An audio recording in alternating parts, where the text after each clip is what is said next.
할렐루야. 우리 함께 찬양하겠습니다. 새 찬송가 9장입니다. 하늘에 가득 찬 영광의 하나님, 함께 찬양하죠.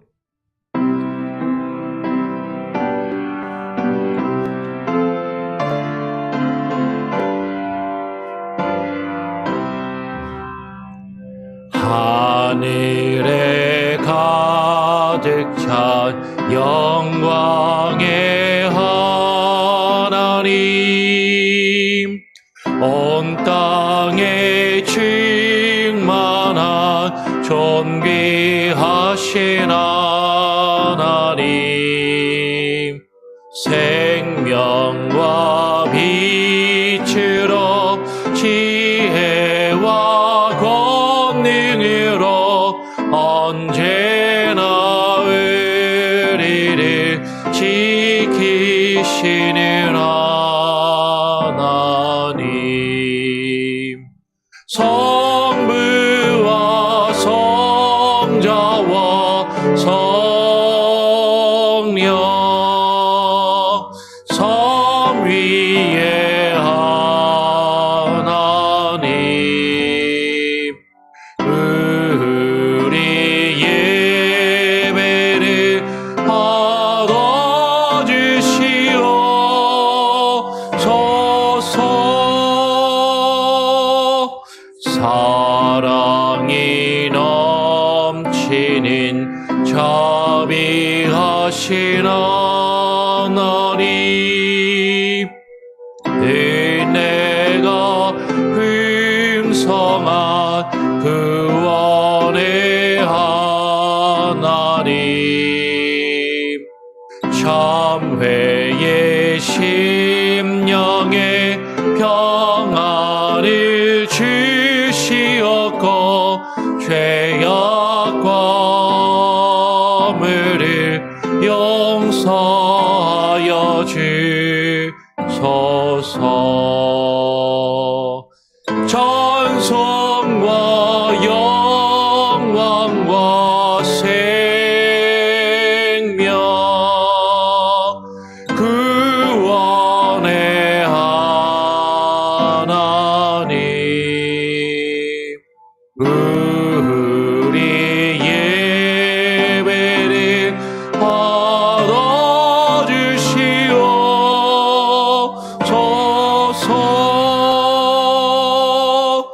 연약한 심령을 굳게 세워주시고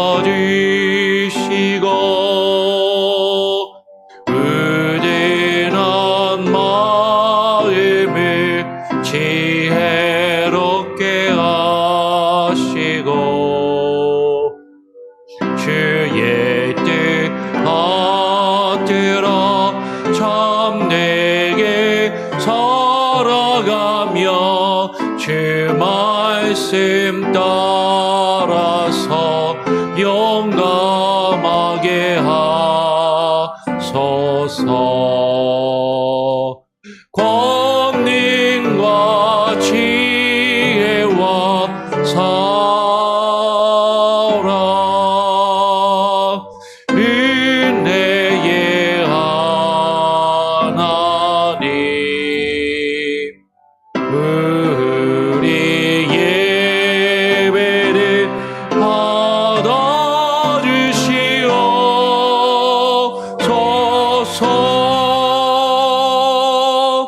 주 앞에 나올 때 우리 마음 기쁘고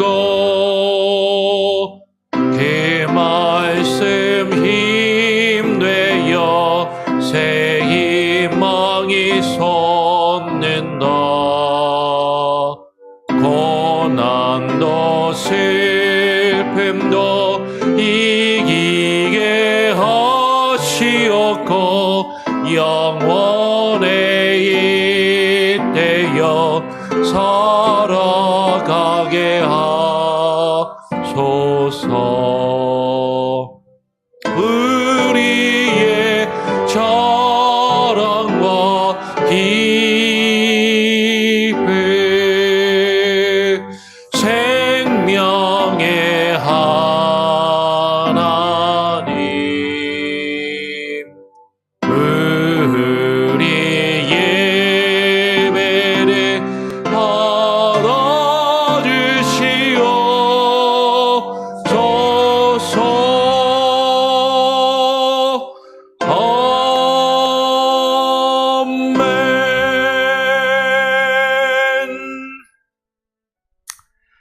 그렇습니다, 주님.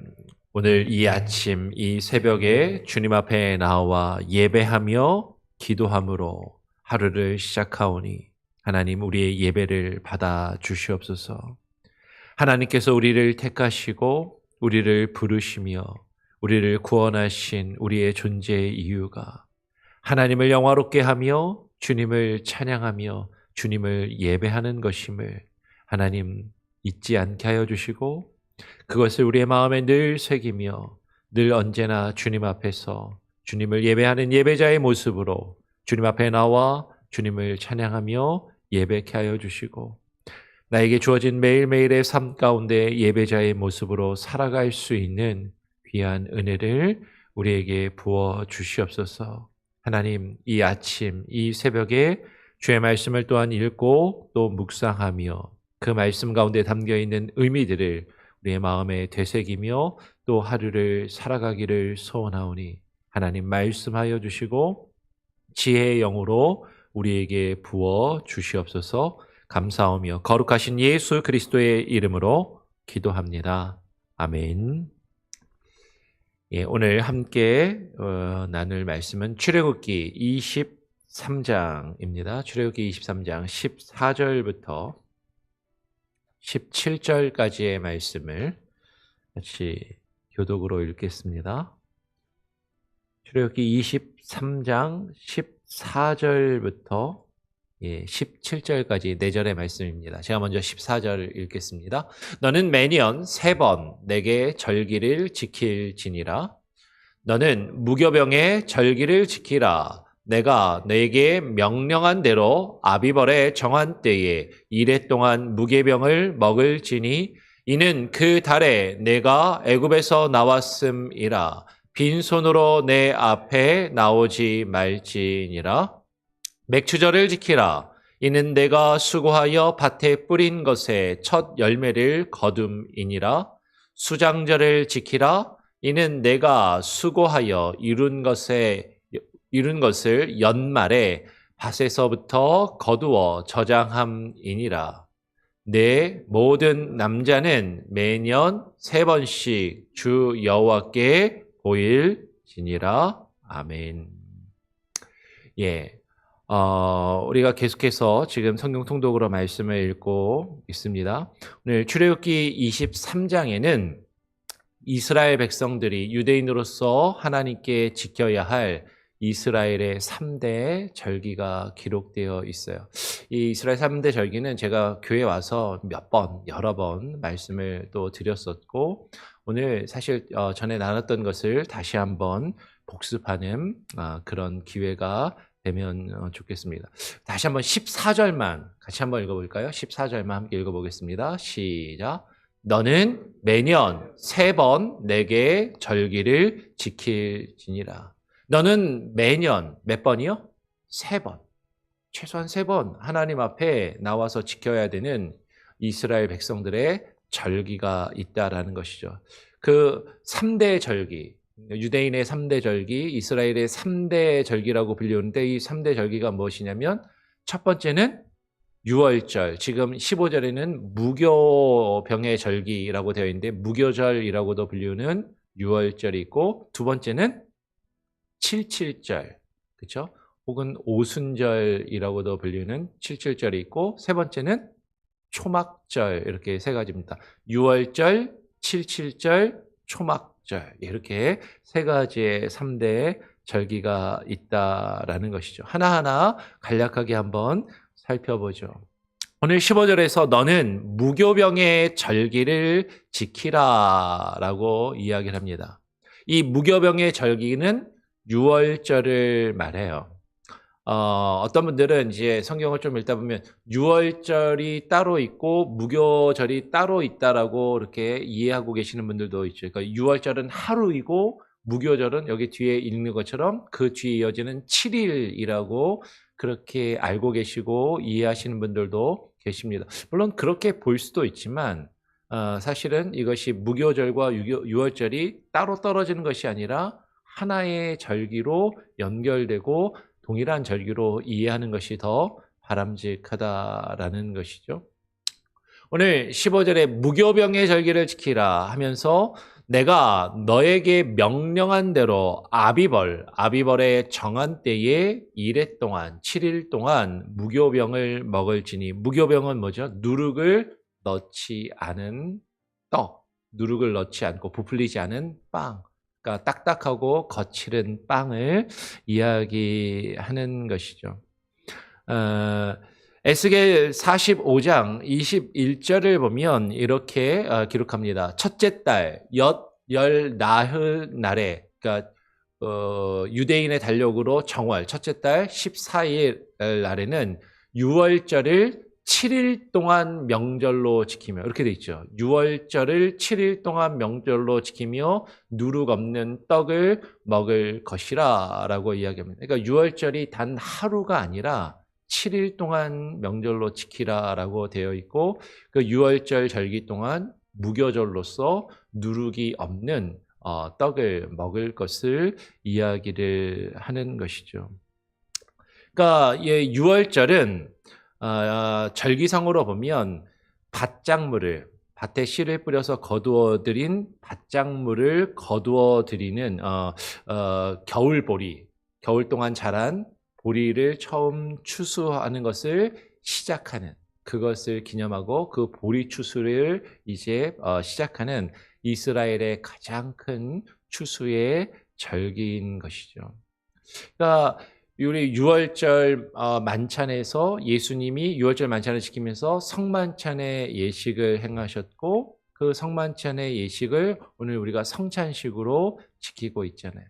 그래서 이제 보통 많은 교회가 성찬식의 떡을 카스테라 같이 부드럽고 달콤한 빵을 많이 사용을 하는데, 원래 6월절의 떡은 무교병이고, 무교병은 보리떡이고, 그 보리떡에 이스트를 넣지 않고 부드럽게 부풀린 그런 빵이 아니라 거칠고 딱딱한 빵이 원래 그 무교병의 떡이다라는 거죠. 그래서 제가 우리 교회 와서 성찬식에 일부러 우리 권사님이 그 보리가루로 그 떡을 구워가지고 좀 딱딱하고 거칠지만 우리가 그것으로 성찬식을 하는 것이, 이렇게 씹기도 딱딱하고 맛도 없는 이런 빵으로 성찬식을 해라고 생각하실 수 있는데, 무교병에 먹는 그 무교병이 원래 그렇게 딱딱하고 거칠고 그런 빵이었다라는 것이죠.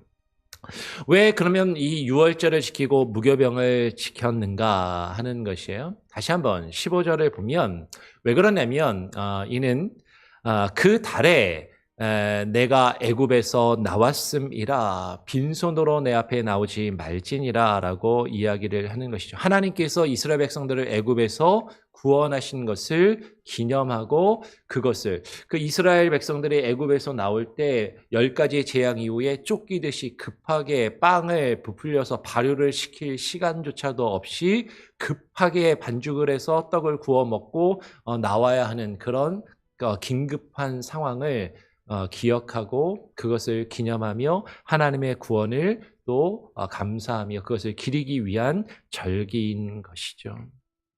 그래서 신명기 16장 1절은 이렇게 이야기합니다. 아비벌을 지켜 너희 하나님 여호와께 유월절을 행하라. 이는 아비벌에 내 하나님 여호와께서 밤에 너를 애굽에서 인도하여 내셨음이라 라고 이야기를 하고 있는 것이죠. 그래서 그 아비벌의 유월절, 그 무교절을 같은 절기로 우리가 볼 수 있고, 그것을 지켜 행함으로 하나님의 구원을 기억하고 하나님의 구원을 찬양하며 예배할 것을 지금 이야기하고 있다라는 것이에요. 그런데 이 무교절과 유월절의 의미는 신약으로 오게 되면 무엇과 연결이 돼요?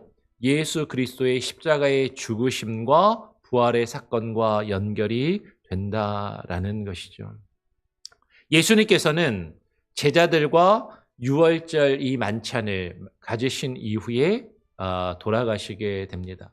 공간복음하고 요한복음이 약간 차이가 있기 때문에 공간복음만 보면 유월절 만찬은 이제 유월절 만찬을 보내고 그 다음 날 돌아가시면 유월절 기간 중에 돌아가신 것처럼 사실 보이기도 하고, 요한복음에 따르면 예수님께서는 유월절의 예비일, 유월절이 시작되기 전날 돌아가신 것으로 보이기도 하죠. 이건 좀 약간 어렵고 상당히 복잡한 문제라서 쉽게 설명할 수 없는 좀 어려운 논쟁거리이긴 합니다. 그런데 분명한 건 예수님이 십자가에 돌아가신 사건이 유월절 기간에 이루어졌고 유월절과 연결되고 있고 요한복음은 예수님이 유월절 어린 양으로서 돌아가셨다라고 우리에게 증거하고 있다라는 것이에요.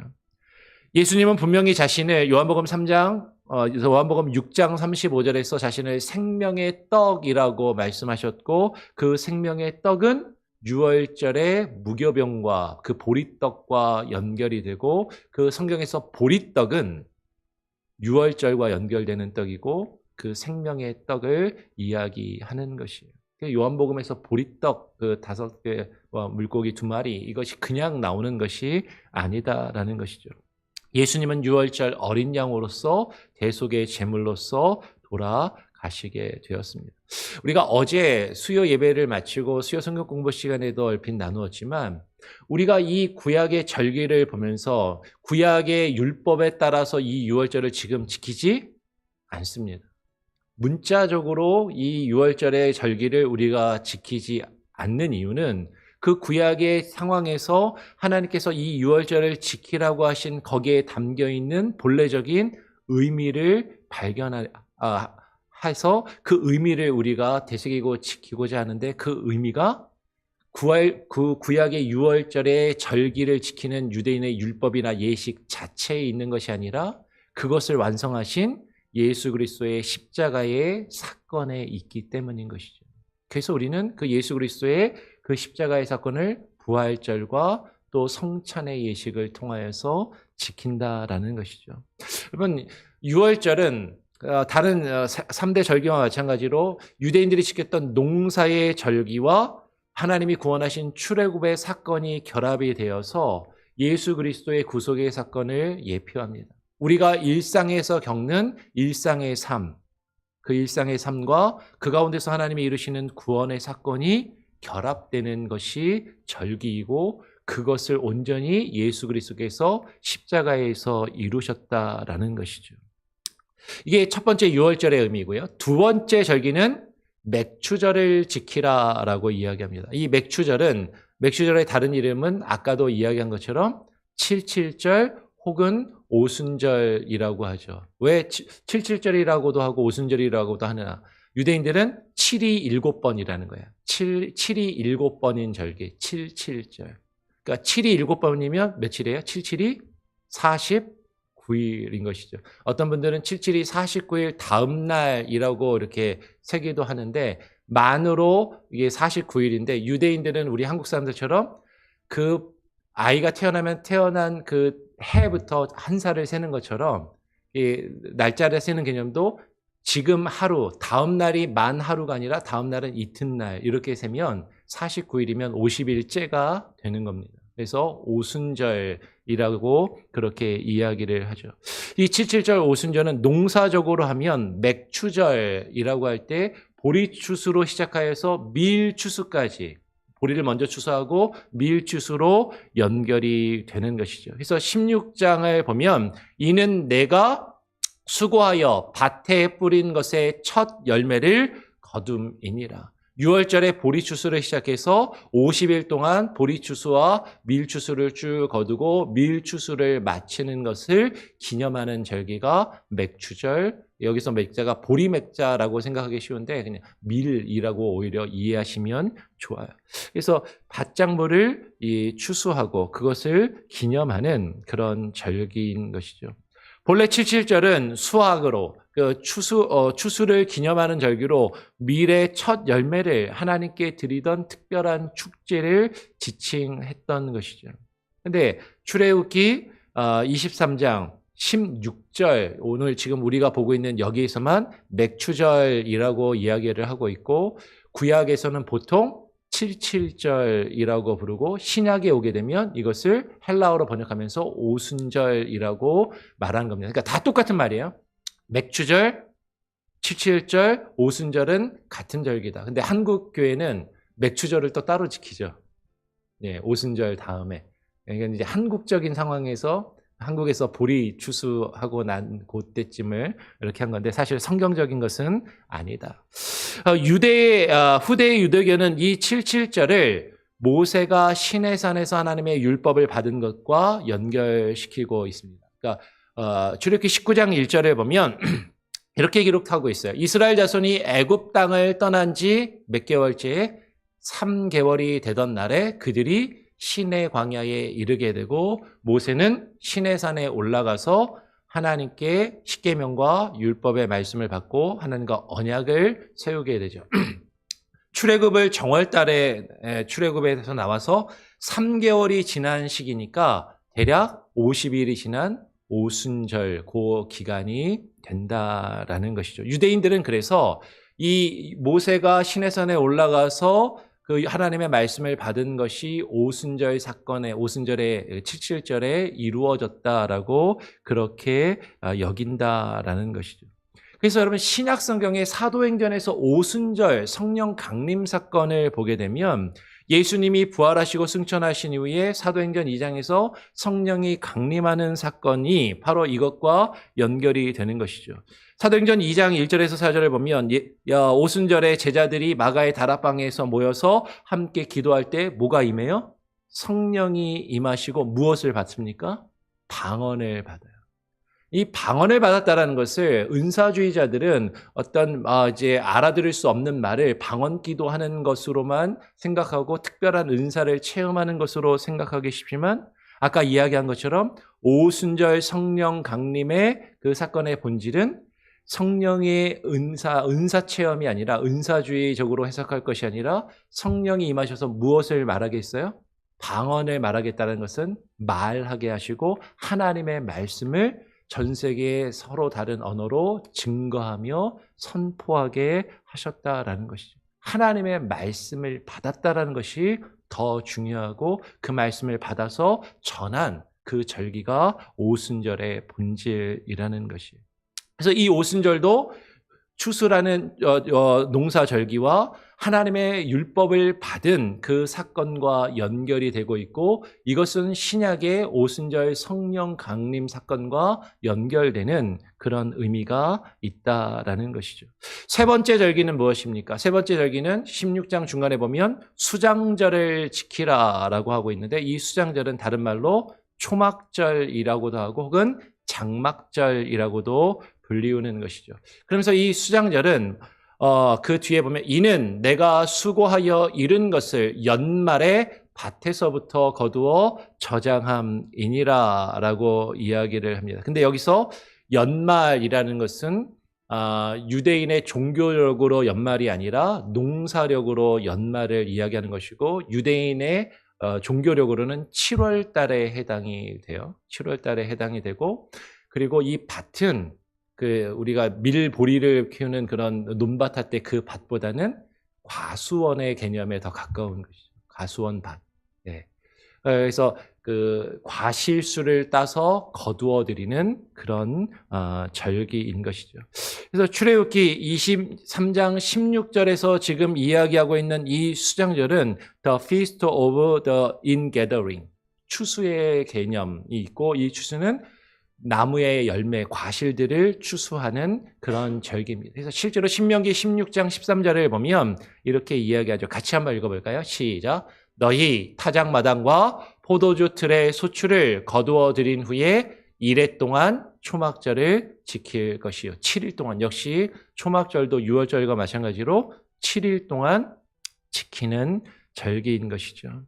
그러면 이거 초막절 역시 이런 농사 과실, 나무의 열매를 거두어 드리고 추수하는 그 추수의 절기의 의미에 더해서 이 초막절 역시 출애굽 이후 광야에서 40년간 텐트를 치고 초막을 치고 지냈던 것을 하나님께서 그 광야에서 이루신 구원의 역사를 기억하는 그 절기로 유대인들이 지켰다라는 것이에요. 레위기 23장 42절, 43절에 보면 이렇게 증거합니다. 너희는 이래 동안 초막에 거주하되 이스라엘에서 난 자는 다 초막에 거주할지니 이는 내가 이스라엘 자손은 애굽 땅에서 인도하여 내던 때에 초막에 거주하게 한 줄을 너희 대대로 알게 함이라 이니라 나는 너희의 하나님 여호와니라 라고 이야기를 하는 것이죠.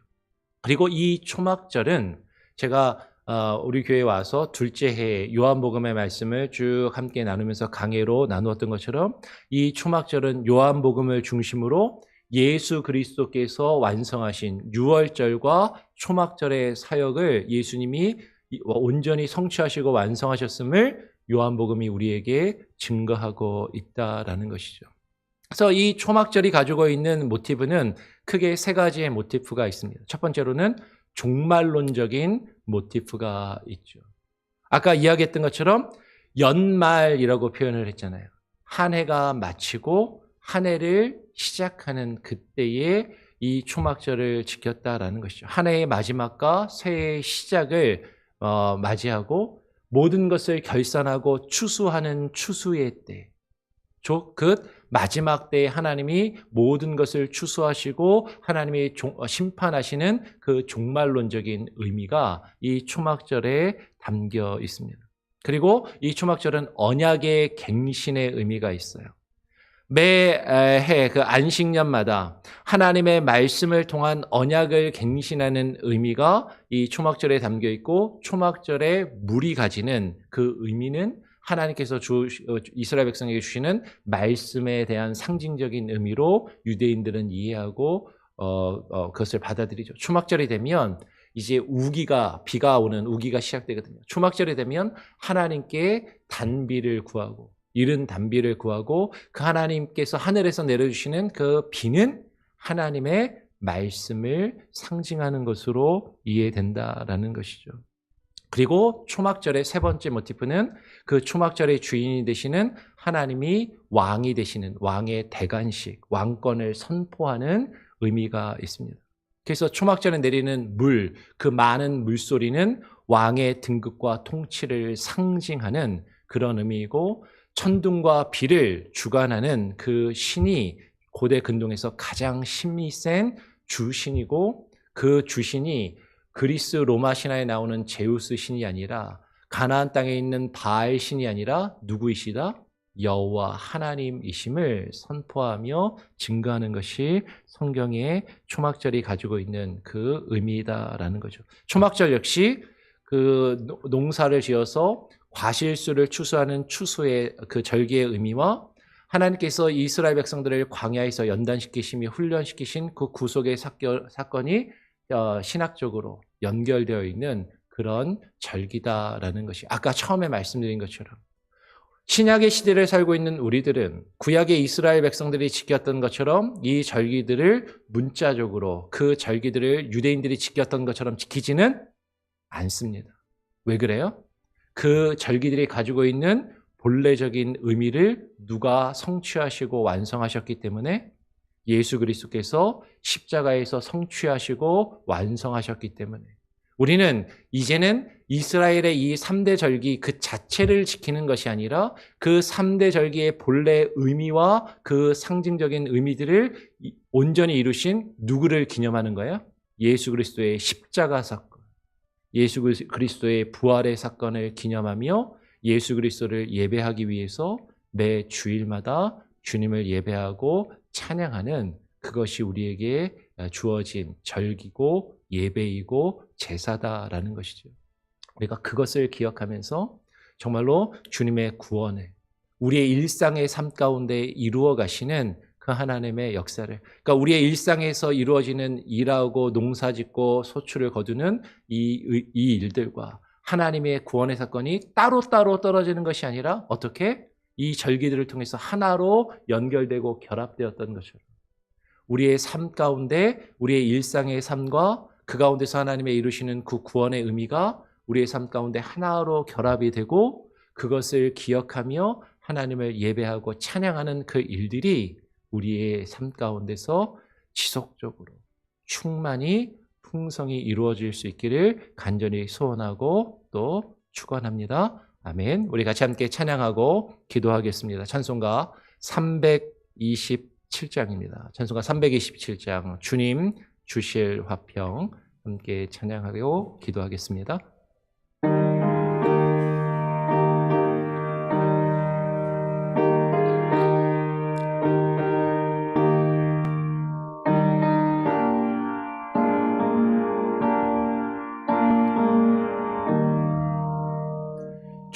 주님 주실 화평 믿음 얻기 위해 너는 정성껏 기도했나. 주의 제단 앞에 모두 바치기 전 복을 받을 줄 생각 마라. 주의 제단에 선제사 드리 의에 주 내 마음을 주장하니.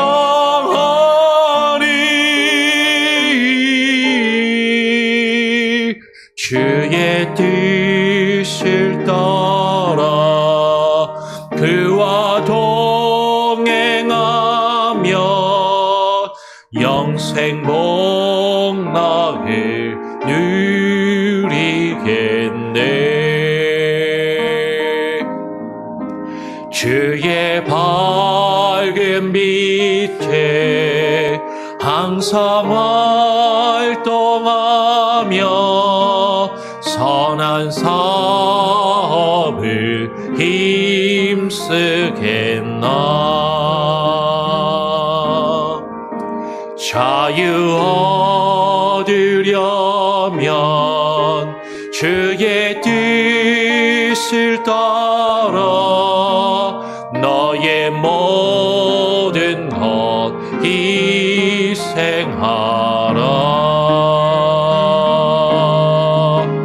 주의 제단에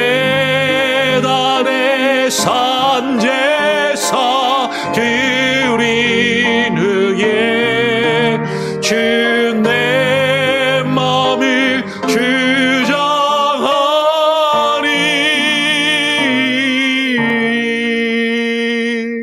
주의 뜻을 따라 그와 동행하며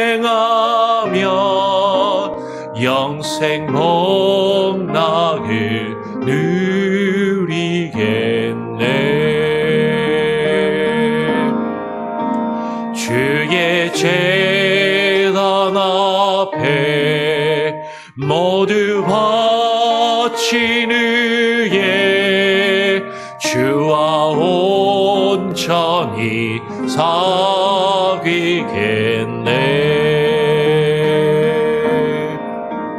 주님 주신 기쁨 또한 그의 사랑 얻지 말로다 영영하랴.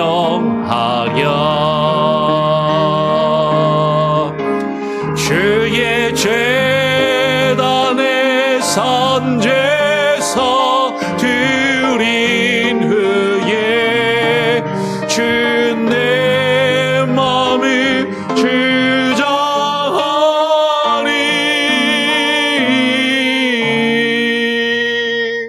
주의 뜻을 따라 그와 동행하며 영생 복락을 누리겠네. 그렇습니다. 주님, 우리의 일생과 우리의 삶이 주님의 뜻을 따라 주와 동행하게 하여 주시옵소서.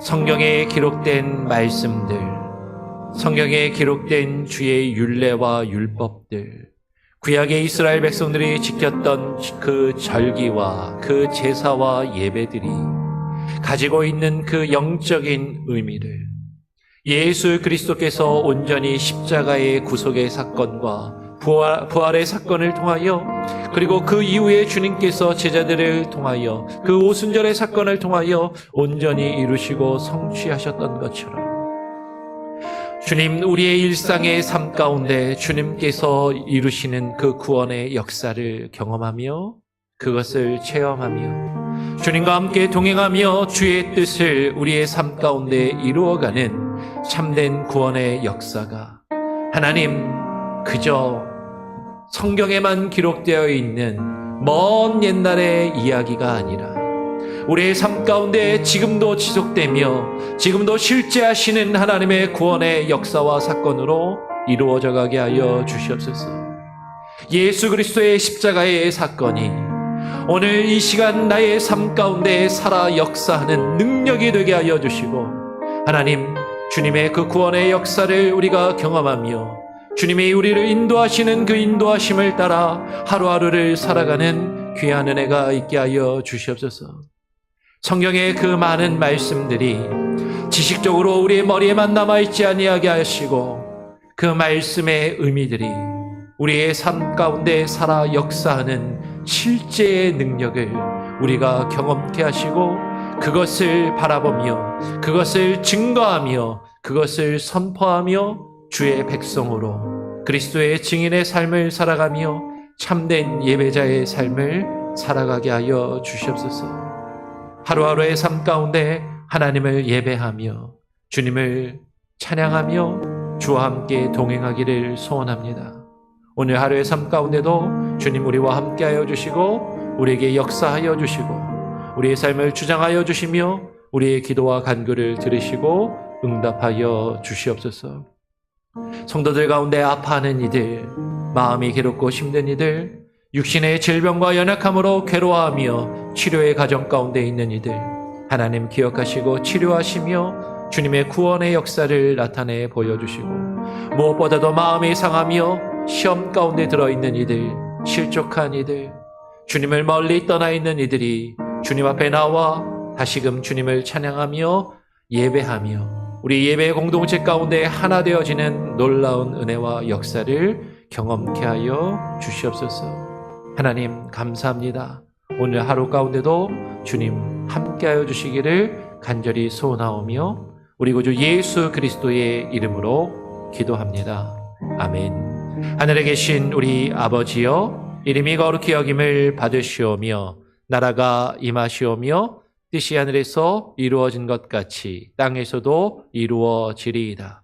오늘 우리에게 일용할 양식을 주옵시고 우리가 우리에게 죄 지은 자를 사하여 준 것 같이 우리 죄를 사하여 주옵시고 우리를 시험에 들게 하지 마옵시고 다만 악에서 구하옵소서. 대개 나라와 권세와 영광이 아버지께 영원히 있사옵나이다. 아멘. 자유롭게 기도하시기 바랍니다.